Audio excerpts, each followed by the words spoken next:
Act 1995 का, उसका जो वायलेशन हुआ है उन सबका भी वेरिफिकेशन कराया जाएगा। और जहां जहां पे इसके वायलेशन को पाया जाएगा और फर्जीवाड़े करके डॉक्यूमेंट करके एग्रीमेंट करके जो एक्सचेकर को भी जो लॉस हो रहा है ये बेनामे कराए जा रहे हैं, जिसका कोई लीगल सेंटिटी बेनामे के तौर पे जो सेल डीड के तौर पे होना चाहिए वो नहीं है, उन सब में भी कार्रवाई की जाएगी। और इस पर्टिकुलर केस में जो रिपोर्ट एसडीएम, सीओ और ईओ ने दी है उसके आधार पे एक अभियोग पंजीकृत किया जाएगा और आगे की विधिक कार्रवाई सुनिश्चित की जाएगी। वर्तमान में जो विवादित धर्म स्थान है उसके सामने पुलिस चौकी का निर्माण हो रहा है। उस पुलिस चौकी के विषय में एक हमें उर्दू के अंदर डॉक्यूमेंट मिला था। इस डॉक्यूमेंट का अनुवाद भी उन्होंने दिया था। ये हमारे पास एक अनुवाद है पूरा, जो इसके अंदर कुल 20 बिंदु दिए हुए हैं और उन 20 बिंदुओं में लिखा हुआ है कि ये उत्तर, दक्षिण, पूर्व, पश्चिम की चौहद्दी या बाउंड्री है और इनके बीच की संपत्ति वक्फ है। 23 अगस्त 1929 को मोहम्मद अब्दुल समद, जो निवासी मोहल्ला कोट संभल है, उस समय जनपद मुरादाबाद था, उनकी ओर से एक अनरजिस्टर्ड वक्फनामा सामने आया। उसमें क्रम संख्या 1 से 20 तक जो संपत्तियां हैं उनका भौतिक निरीक्षण और अभिलेखीय परीक्षण त्रिसदस्यीय समिति ने किया है, जिसमें हमारे यहाँ के एसडीएम, सीओ और यहाँ के ईओ तीनों लोग थे। इसमें जो सबसे प्रमुख बात है वो है कि अभी तक किसी भी व्यक्ति ने कोई भी आवेदन हमको यह नहीं दिया है कि यह हमारी संपत्ति है, अर्थात कोई प्रभावित और शिकार हमारे सामने अभी नहीं आए हैं। दूसरी बात, स्थान की बात की जा रही है, उस स्थान के अंदर जो संपत्ति कहते हैं दर्ज है वो 18, 19 और 20 संख्या पर है और वर्तमान में उस जगह की किसी भी प्रकार की कोई भी व्यक्ति वहां निवास करता है, उस नाम से कोई निवासित रहा है या वो गाटा संख्या जिसका उल्लेख किया गया है उसका किसी भी प्रकार से कोई भी साक्ष्य नहीं है।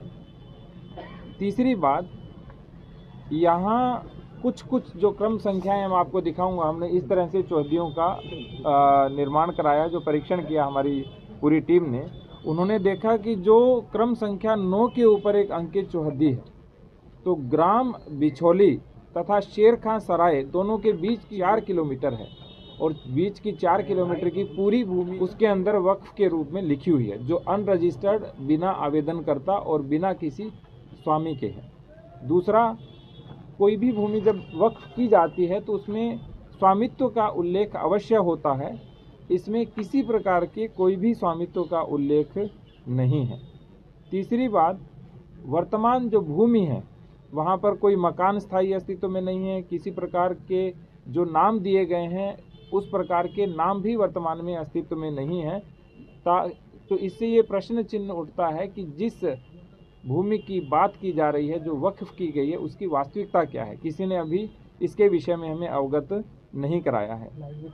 उस वक्फनामे को देखें तो जनपद संभल की हजारों बीघा भूमि का बैनामा कर दिया गया है, जबकि मोहम्मद अब्दुल समद की अपनी संपत्ति का उसमें कोई उल्लेख नहीं है। उस वक्फनामे में यह भी लिखा हुआ है कि अपनी संपत्तियां मदरसे के निर्माण हेतु दे रहा हूं। तो क्या कोई व्यक्ति हजारों बीघा भूमि मदरसे के निर्माण हेतु दे रहे हैं? तो 1 से लेकर के 20 तक की संपत्ति में कहाँ मदरसा बनना है, कौन सा मदरसा बना है और किस तरह से उस मदरसे का निर्माण होगा, उसका कोई उल्लेख नहीं है। इसके बाद जो नगर पालिका के आसपास का क्षेत्र जितना भी है हमारा, जिसमें सारे सरकारी स्थान हैं, जिसमें तहसील है, पुलिस थाना है, पुलिस चौकियां हैं, डाकघर है और जो विवादित धर्मस्थल है, श्री कल्की मंदिर है, वो भी उन चौहद्दियों के बीच में ही आता है। तो जो अनरजिस्टर्ड, अनवेरीफाइड जो बैनामा है और जो 50 रुपये के स्टाम्प के ऊपर दिया गया है, तो उसके अंदर सारी संपत्तियां भी एक तरह से वक्फ के रूप में लिखी हुई हैं। मान लीजिए कि किसी ने वक्फ किया भी होगा, मान लेते हैं, हालांकि वो अनरजिस्टर्ड है, कोई प्रमाणित नहीं है, तो भी जो वक्फ अधिनियम है 1995, उसकी धारा 56 कहती है कि कोई भी वक्फ संपत्ति का विक्रय नहीं हो सकता है। तो अभी यह भी संज्ञान में आया है कि इस के आधार पे कोई हमारे यहाँ कोई रजिस्ट्री नहीं हुई, लेकिन मौखिक रूप से और एग्रीमेंट के आधार पे खूब सारी संपत्तियों का क्रय विक्रय भी हो रहा है। तो जो कमेटी की रिपोर्ट है एसडीएम, सीओ और ईओ की, उन्होंने प्रथम दृष्टया संपत्ति क्रमांक संख्या 1 से 20 तक की सारी जो चौहद्दियां हैं, उन्होंने बताया है कि ये फर्जी प्रतीत होती हैं और जो संलग्न वक्फनामा है उसके दस्तावेज भी फर्जी प्रतीत होते हैं। और सबसे बड़ी बात, इसके संबंध में आगे की कार्रवाई कप्तान साहब के माध्यम से हम करेंगे और जो भी विधिक कार्रवाई और वैधानिक कार्रवाई वो की जाएगी। कागजात हैं उनका परिशीलन करने पे तो ये पाया जाता है कि जिस कोतवाली में आप बैठे हैं ये भी जो 5 या 1906 में बनी है, ये भी एक वक्फ प्रॉपर्टी है।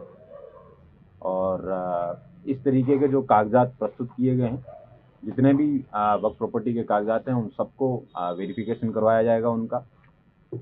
जिसमें सेक्शन 56 है वक्फ एक्ट 1995 का, उसका जो वायलेशन हुआ है उन सबका भी वेरिफिकेशन कराया जाएगा।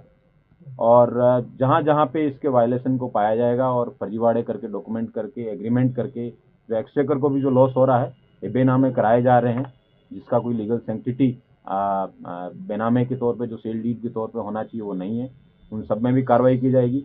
और इस पर्टिकुलर केस में जो रिपोर्ट एसडीएम, सीओ और ईओ ने दी है, उसके आधार पे एक अभियोग पंजीकृत किया जाएगा और आगे विधिक कार्रवाई सुनिश्चित की जाएगी।